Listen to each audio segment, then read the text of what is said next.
Hello दोस्तों, welcome to main point study. I hope आप सारे के सारे ठीक हो। तो परसों यानी 1 तारीख को हमारा क्लास 11th का पोल साइंस का एग्जाम है। ओके। बहुत सारे ऐसे बच्चे हैं जिन्होंने बहुत सारी चीज़ें कवर कर रखी है, चैप्टर अच्छे से कवर कर रखे हैं, ठीक है।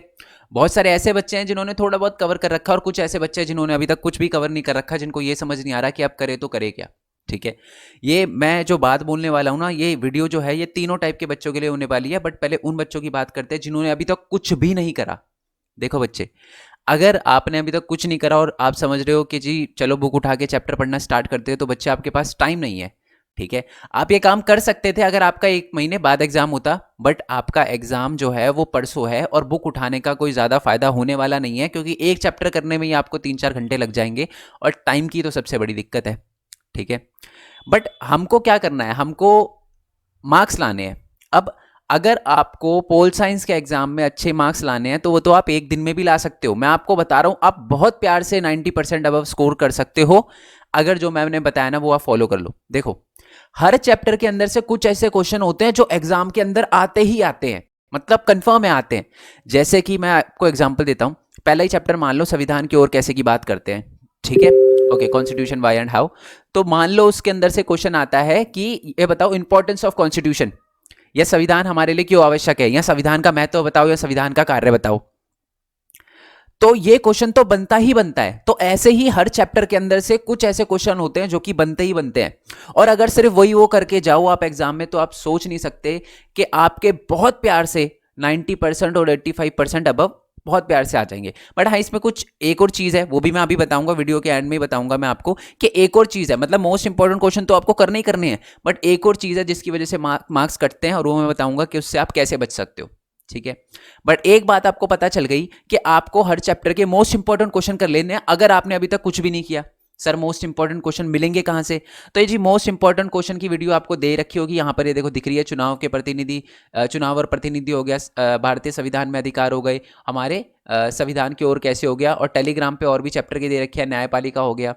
इंग्लिश में भी एग्जीक्यूटिव। अच्छा, अगर ये इंग्लिश मीडियम वाले बच्चे वीडियो देख रहे हैं ना, और इंग्लिश मीडियम वाले बच्चे बहुत सारे होंगे, तो आप मेरे को नीचे कमेंट बॉक्स में बता देना, लेट मी नो।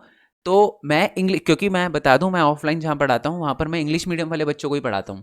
तो मेरे पास पहले से ही पीडीएफ बन रखी है, मेरे को सिर्फ वीडियो बनानी है। तो मैं बना दूंगा और ट्राई करूंगा आज रात तक या कल सुबह तक बना दूं, ताकि आप अच्छे से उसको देखकर परसों के एग्जाम में जाकर बैठ सको और फुल मार्क्स ला सको। ठीक है। और बहुत सारे ऐसे बच्चे हैं जो फुल मार्क्स लाते हैं। ठीक है। 2-2 3-3 दिन पढ़ के बहुत आराम से फुल मार्क्स ले आते हैं। तो इसलिए बता रहा हूँ, मोस्ट इंपॉर्टेंट क्वेश्चन करना ही है। विधायिका आ गया, ये कार्यपालिका आ गया, तो सारे के सारे चैप्टर के मैंने मोस्ट इंपॉर्टेंट क्वेश्चन अपलोड कर रखे हैं। ठीक है। अब कुछ ऐसे बच्चे होंगे जिन्होंने जो ये सोचेंगे, सर हमने तो चैप्टर कवर कर रखा है, हम क्यों करें मोस्ट इंपॉर्टेंट क्वेश्चन, हमने तो चैप्टर अच्छे से कवर कर रखा है। देखो बच्चे, मैं आपको एक बात बहुत ध्यान से बताता हूँ, बहुत ध्यान से सुनना जो बात मैं बता रहा हूँ। वैसे ये बात आपको पता होगी क्योंकि आप अभी तक 9th भी अपने क्रॉस करी है, 10th भी करी है, अब आप 11th में हो। देखो, एग्जाम में ना बच्चों को जो बच्चे सारे का सारा पढ़ के जाते हैं ना, उनको एग्जाम में दिक्कत ये नहीं आती कि उनको आता नहीं है। अरे उन्होंने पूरा चैप्टर पढ़ा होता है, उनको सब आता है। बट उनके साथ बहुत ज्यादा प्रॉब्लम एग्जाम में ये आ जाती है कि उनको क्वेश्चन की लैंग्वेज ही समझ नहीं आती। उनको यही समझ नहीं आता क्वेश्चन पूछना क्या चाह रहा है। पूरा चैप्टर पढ़ा हुआ है, आता उनको सब है, बट क्वेश्चन पूछना क्या चाह रहा है यही समझ नहीं आ रहा। मैं आपको इसका एक एग्जाम्पल देता हूं। एग्जाम में क्वेश्चन आता है कि संविधान हमारे लिए क्यों आवश्यक है। ठीक है। जिस बच्चे ने चैप्टर पढ़ा हुआ है वो तो आराम से आंसर कर देगा। अब है ना, क्वेश्चन क्या होता है, थोड़ा सा घुमा के आ जाता है। क्वेश्चन ये आ जाता है, संविधान के कार्य बताओ। अब आप अटक गए, यार मैंने तो संविधान के महत्व करे थे। जिस बच्चे ने चैप्टर पढ़ा होगा, संविधान के महत्व करे थे, ये कार्य कैसे आ गए, ये तो है ही नहीं, ये तो बुक के अंदर ही छोड़ के आ जाएंगे। बट वो क्वेश्चन था एक्चुअली संविधान का कार्य, संविधान का महत्व, और संविधान हमारे लिए क्यों आवश्यक है, उन तीनों का सेम ही आंसर है। ठीक है। ठीक है। समन्वय बढ़ाता है ना, कोऑर्डिनेशन बढ़ाता है, ये सारी की सारी चीजें जो भी आपने बिल्कुल चैप्टर नंबर 1 का बिल्कुल फर्स्ट पेज पे जो दे रखे हैं ना, इंपॉर्टेंस ऑफ कॉन्स्टिट्यूशन, वही है। तो इससे आपको क्या समझ आया कि चैप्टर आपने कवर कर लिया है, बट चैप्टर के अंदर से क्वेश्चन किस वे में आएगा अलग अलग तरीके से, अगर वो आपको नहीं पता होगा तो एक बहुत बड़ा हर्डल बन जाएगा आपके फुल मार्क्स स्कोर करने में। तो इसलिए आपको भी मोस्ट इंपॉर्टेंट क्वेश्चन करने हैं, और वो भी वीडियो फॉर्मेट में करने हैं। ठीक है। क्योंकि है तो वो क्वेश्चन आंसर ही, बट किस अलग अलग। मैं ना जब भी वीडियो बनाता हूं ना मोस्ट इंपॉर्टेंट क्वेश्चन की, देखो मैंने बहुत बार है ना डायरेक्ट भी दे रखा है। ठीक है। मैं आपको बता दूं, मैं डायरेक्ट भी ये देखो पिक्चर वगैरह सेंड कर देता हूं, ऑल्दो हिस्ट्री की है, बट मैं डायरेक्टली फोटो डाल देता हूं ताकि बच्चों को क्वेश्चन दिख जाए। बट मैं आपको बोलूंगा कि फोटो से कोई फायदा नहीं है, सिर्फ क्वेश्चन देखकर कोई फायदा नहीं होगा बच्चे। आपको ये भी पता होना चाहिए कि क्वेश्चन किस वे में आएगा और उसका आंसर किस वे में करना है। ठीक है, ये बात आपको समझ आ गई। तो यानी मोस्ट इंपॉर्टेंट क्वेश्चन की वीडियो उन बच्चों को भी देखनी है जिन्होंने सब कुछ कर रखा है, उन बच्चों को भी देखनी है जिन्होंने थोड़ा बहुत कर रखा है, और उन बच्चों को तो देखनी ही देखनी है जिन्होंने अभी तक कुछ नहीं कर रखा। क्योंकि मैं आपको बता रहा हूं, क्योंकि यही चीज है जो आपको अच्छे मार्क्स दिलवा सकती है। अब सर आपने एक और बात बोली थी कि सर एक और चीज है जिसकी वजह से हमारे मार्क्स कटते हैं। ठीक है, उस पर मैं एक अलग से पूरी वीडियो बनाऊंगा। बट अभी जो मैं बात बोल रहा हूं बहुत ध्यान से सुनना। एक्चुअल में ना बच्चों के एग्जाम में सबसे बड़ी दिक्कत क्या आती है? एग्जाम में सबसे बड़ी दिक्कत ये आती है कि कोई क्वेश्चन अगर 5 मार्क्स का है ना तो बच्चे को मिलते हैं 4, 3.5। ये बच्चे बहुत ज्यादा कोरिलेट कर पा रहे होंगे, सर ये तो मेरे साथ होता ही होता है।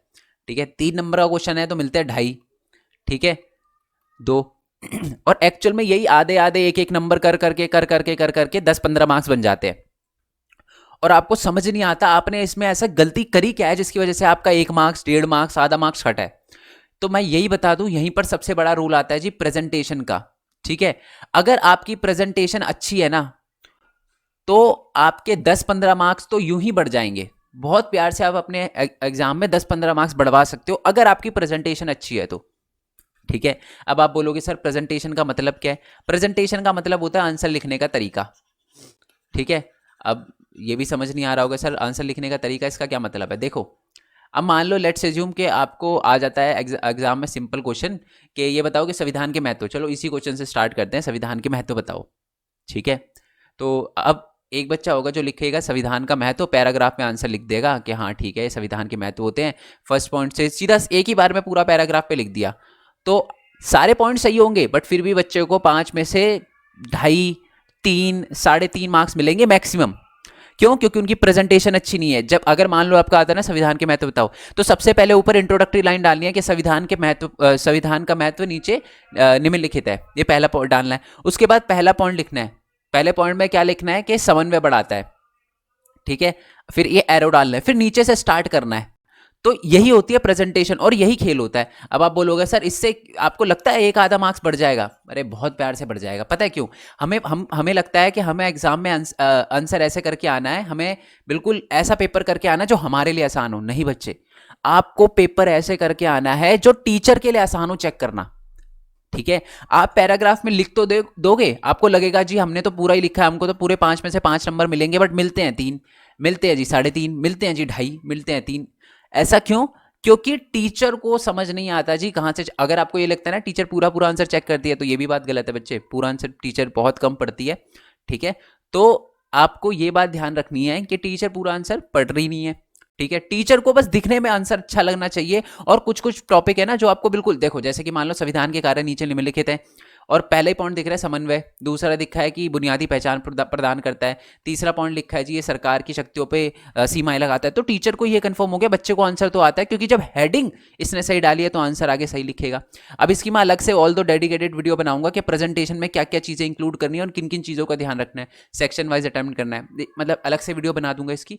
बट इस चीज को बहुत ही ध्यान रखना है आपको कि आपको प्रेजेंटेशन सुधारनी है। ठीक है, अब आप एक दिन में प्रेजेंटेशन सुधर सकती है बहुत ही प्यार से। 1 घंटे पहले भी अगर आप एग्जाम से सोचोगे ना कि प्रेजेंटेशन में क्या क्या चीजें आपको पता होनी चाहिए, तब भी आप आराम से 10-15 मार्क्स जो है वो ज्यादा स्कोर कर पाओगे। तो इसलिए प्रेजेंटेशन एक फ्री की चीज है जो आपको फ्री के नंबर दिलवा सकती है। तो इसलिए प्रेजेंटेशन की वीडियो देखकर जानी है, मैं वीडियो बना दूंगा प्रेजेंटेशन की। ठीक है, आपको समझ आ गया ना?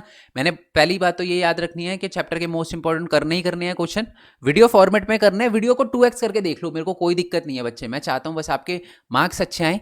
ठीक है, आप वीडियो को 2x करके देख लेना, वीडियो को स्किप मत करना बस, क्योंकि स्किप करोगे तो फिर फायदा क्या है आपको पता नहीं चलेगा। मान लो किसी क्वेश्चन मैं ये बताने वाला हूँ, कोई क्वेश्चन बताने वाला हूँ, ये बताने वाला हूँ आगे कि क्वेश्चन किस अलग तरीके से पूछा जा सकता है, तभी आपने स्किप कर दिया। तो इसलिए वीडियो स्किप मत करना।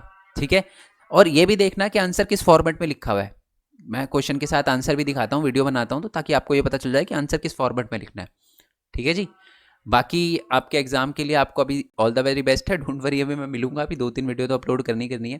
ठीक है, इंग्लिश मीडियम वाले बच्चे मेरे को नीचे कमेंट बॉक्स में बता देना, अगर आप बोलोगे तो मैं वीडियो बना दूंगा, और नहीं तो क्वेश्चन वगैरह तो दूंगा ही दूंगा आपको। ठीक है, तो लेट मी नो इन दी कमेंट बॉक्स जो भी इंग्लिश मीडियम वाले बच्चे हैं। तो बाकी मिलते हैं जी नेक्स्ट वीडियो में, तब तक के लिए थैंक यू सो मच। जय हिंद, जय भारत, वंदे मातरम। Thanks for your support, bye bye.